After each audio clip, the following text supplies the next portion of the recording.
ನಾವು ವಿಡಿಯೋಗಳನ್ನ ಮಾಡೋದು ನಮ್ಮ ಸಂಚಾರಿ ಗ್ರೂಪ್ ಅಂತ ಐತ್ರಿ, ಸಂಚಾರಿ ಕುರುಬರ ಗ್ರೂಪ್ ಅಂತೇಳಿ ನಮ್ಮ ಮಂಜುನಾಥ್ ರಾಘವೇಗನವ್ರು ಮಾಡಿರುವಂಥ ಚಾನಲ್ ಗ್ರೂಪ್ ರೀ.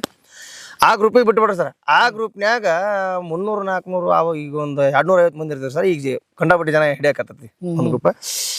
ಅದ್ರಾಗ ಒಂದು 20-30 ಮಂದಿ ನನಗೆ ಲೈಕ್ ಕೊಡ್ರಿ ಸರ್, ಸೂಪರ್ ಅಂತೇಳಿ ಕಾಮೆಂಟ್ ಬರು. ಮತ್ತೆ ಇದಕ್ಕೆ 20 ಮಂದಿ ಕಾಮೆಂಟ್ ಕೊಡ್ರಿ ಮತ್ತೊಂದು ವಿಡಿಯೋ ಮಾಡೋದು ಹಾಕೋದ್ರಿ. ಅಲ್ಲಿಂದ ಜರ್ನಿ ಸರ್. ಆ ಒಂದು ಗ್ರೂಪಿನೊಳಗೆ ಇಂಥ ಕಲಾವಿದರು ಬಂದು ಹೋಗಿಲ್ಲ ಅನ್ನಲ್ಲ. ನಾವು ಜಾನಪದ ಕಲಾವಿದ್ರು ಏನ್ ಅದೀವಿ ಎಲ್ಲರೂ ಸಕಟ್ ಆ ಗ್ರೂಪ್ನೊಳಗೆ ಇದ್ದ ಬಂದವ್ರು ಸರ್. ಈಗ ನಾವು ಆ ಗ್ರೂಪ್ನ ಬಿಟ್ಟು ಯಾವ ಗ್ರೂಪ್ನಾಗ ಅದೀವಿ ಸರ್. ಆದ್ರೆ ಈ ಗ್ರೂಪ್ ಮೇಲೆ ಪ್ರೀತಿ ಯಾವ ಗ್ರೂಪ್ ಮೇಲೂ ಇಲ್ಲ. ಸಂಚಾರಿ ಕುರುಬರ ಗ್ರೂಪ್ ಅದೊಂದು ಪ್ರೀತಿನ ಬೇರೆ, ಸಂಚಾರಿ ಗ್ರೂಪ್ ಅಂತೇಳಿ. ಅದಾದ್ಮೇಲೆ ನಿಮ್ಮ ಈ ತರ ಒಂದ್ ಸ್ವಲ್ಪ ಬೆಳ್ಕೊಳ್ತಾ ಹಾಡುಗಳನ್ನ ಅಪ್ ಮಾಡ್ಕೊಳ್ತಾ ಟಿಕ್ಟಾಕ್ ಅವು ಎಲ್ಲ ಕಡೆ ಶೇರ್ ಆಗ್ಲಕತ್ತ ಸರ್.